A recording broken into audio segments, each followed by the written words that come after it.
Momoshiki Otsutsuki, mahihirapan pa ring labanan si Jura na isang humanoid Ninetales? Pwede na!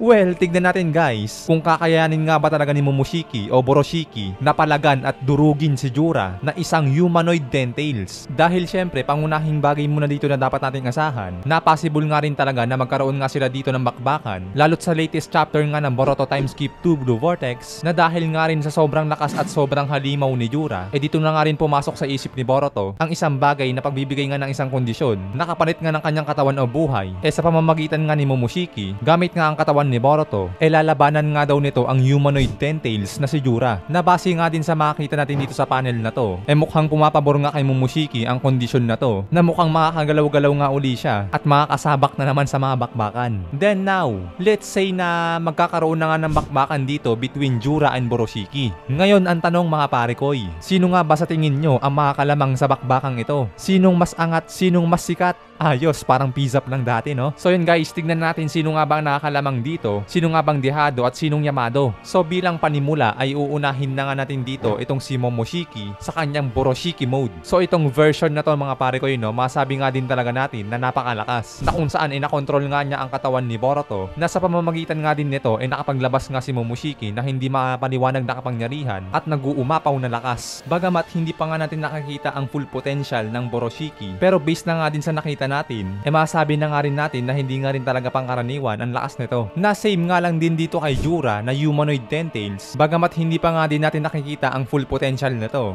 masabi na nga rin talaga natin na halimaw nga talaga ito. Lalo't nagawa nga nitong labanan ang full power Kawaki at si Boruto. So ngayon mga pare koy, kung magbabase nga din tayo dito sa mga karakter sa Boruto, na isang halimbawa nga dito itong si Kawaki. Yes guys, itong Kawaki without limiter na, which means full power Kawaki mga pare koy, na sinabi nga nito sa mga nagdaang chapter din, nang bumak up nga siya kay Boruto, nakaalinsabay nga din yan, dito nga nag-resonate naman ang karma ni Boruto, dahil dyan nga ay inactivate na nga rin ni Kawaki ang kanyang karma, na kaya nga dahil din dyan nabahala nga talaga tayo, dahil nga rin sa isang bagay na baka nga lumabas nga rin si Momoshiki sa kanya. Pero kaalinsabay nga din yan, dito nga rin natin nalaman ng isang bagay, na itong full power Kawaki nga, kayang-kaya nga rin pa nang tapusin si Boroshiki. Yes guys, dahil nga kung mapapansin yung sinabi ni Kawaki, na kapag hindi nga daw kinontrol o pinigilan ni Boruto ang kanyang karma, at kapag tuluyang lumabas nga daw si Momoshiki sa kanya, tiyak na tatapusin o papatayin nga daw siya ni Kawaki. So ngayon mga pare koy, naiintindihan nyo naman na siguro na ang ibig sabihin lang guys, kung ang full power Kawaki kaya ngang tapusin o patayin ng Boroshiki, so what if pa kaya kung si Jura na ang lalaban sa Boroshiki? Kasi 'di ba mas malakas si Jura kay kay Kawaki. Then itong si Kawaki naman ay kaya parang tapusin si Boroshiki. So ibig sabihin guys, mas malakas nga si Jura kay Boroshiki.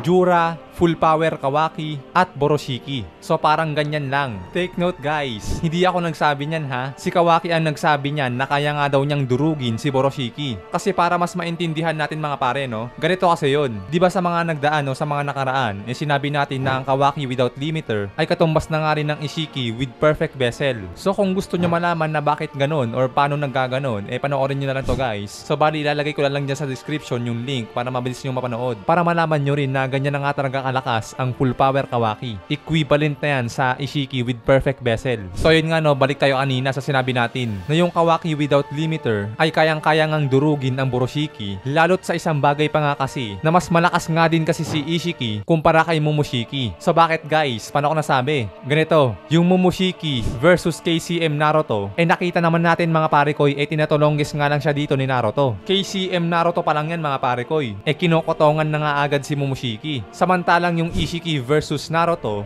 parang nga tuluyang mapahina si Ishiki, napilitan pa nga si Naruto na gumamit ng Baryon mode. So we see mga pare koy, nakita naman natin dito yung difference, yung power level ni Momoshiki kumpara kay Ishiki. But take note pa rin mga pare koy, no, hindi naman natin sinasabi na mahina si Momoshiki. Sadyang mas malakas nga lang talaga si Ishiki kumpara sa kanya, at ginamit lang natin yung power scaling na yon para mas lalo nga nating maipunto ang isang bagay na yung Ishiki with perfect vessel na equivalent na nga sa Kawaki with full power o or without limiter na itong nilalang na to ay masasabi nga talaga natin na mas malakas nga talaga ito sa Boroshiki. So parang ganyan lang no, Kawaki to Ishiki, Boruto to Momoshiki. Take note guys, ang mga Otsutsuki nga din hindi rin naman talaga magkakaparehas ng level ng lakas. So ngayon, dahil nga mas malakas ang Kawaki without limiter sa Boroshiki, pagdating naman dito sa kanilang nakaharap nga, which is si Jura, dito guys, ibang usapan na to. Dahil itong si Jura nga, ito nga ang kauna-unahan sa kasaysayan ng Naruto hanggang dito sa Boruto Timeskip 2 Blue Vortex, ang kauna-unahang humanoid Ten-Tails. Guys, take note, ibang-iba na to sa mga Jinchuriki ng Ten-Tails na nakilala natin.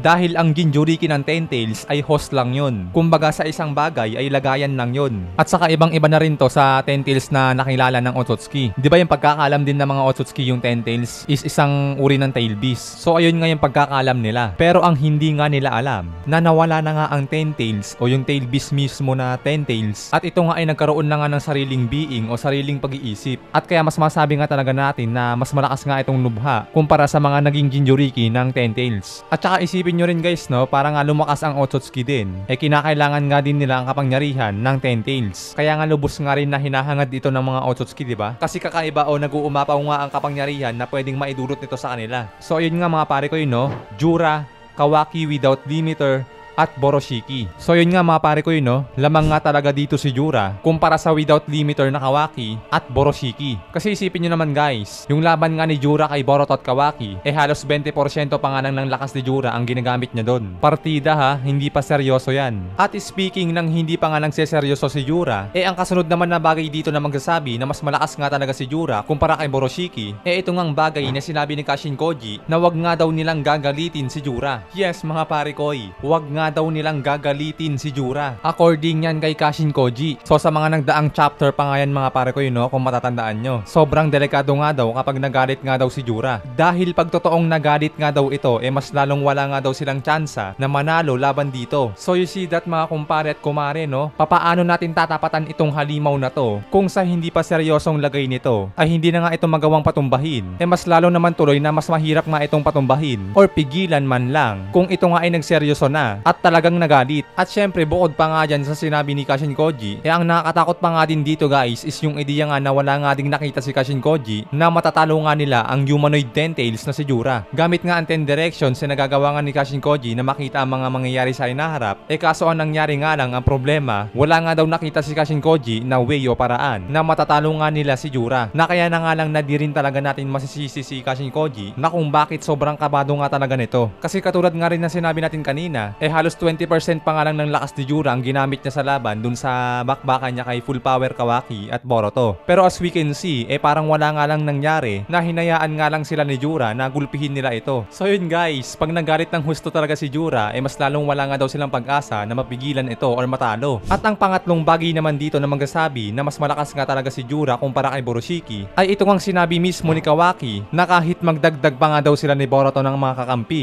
hindi pa nga rin daw sasapat yon para mapatumba nga daw nila si Jura. So yun mga pare no, si Kawaki na mismo ang nagsabi niyan. Kahit magtulong pa nga daw sila ni Boruto at kahit magdagdag pa nga daw sila ng mga kakampi, hindi pa nga rin daw nila matalo si Jura. So means to say mga pare ko, kahit idagdag pa nila si Sarada na may Mangekyo Sharingan, hindi pa nga rin sapat yon para talunin nila si Jura. Yes guys, alam ko ang karamihan sa inyo dito ay iniisip nga na what if sila Boruto, Kawaki at Sarada, kung magtulong-tulong sila, magagawa nga nilang patumbahin o matalo si Jura. Pero mukhang hindi nga ganon mga pare ko no, na base nga din sa mga detalyeng sinabi natin ngayon. At kaya para sa akin guys, base nga din sa mga detalyeng sinabi natin dito, para sa akin lang naman, mukhang lamang nga talaga si Jura kumpara kay Boroshiki. Ngunit subalit datapwat, ang huling bagay guys, kung ang magiging usapan dito ay yung Jura versus Boroshiki with control Jogan, yun guys, para sa akin palag-palag na yun. Kasi yung sa Boroshiki di ba Byakugan lang yun. Pero kung yung Boroshiki na lalaban is yung control Jogan din ni Boruto, paniguradong maghahalimaw nga din yun. Dahil iba nga kasi ang nagagawa ng Jogan. Nakita naman natin yun guys, di ba? Yung Boruto with Jogan,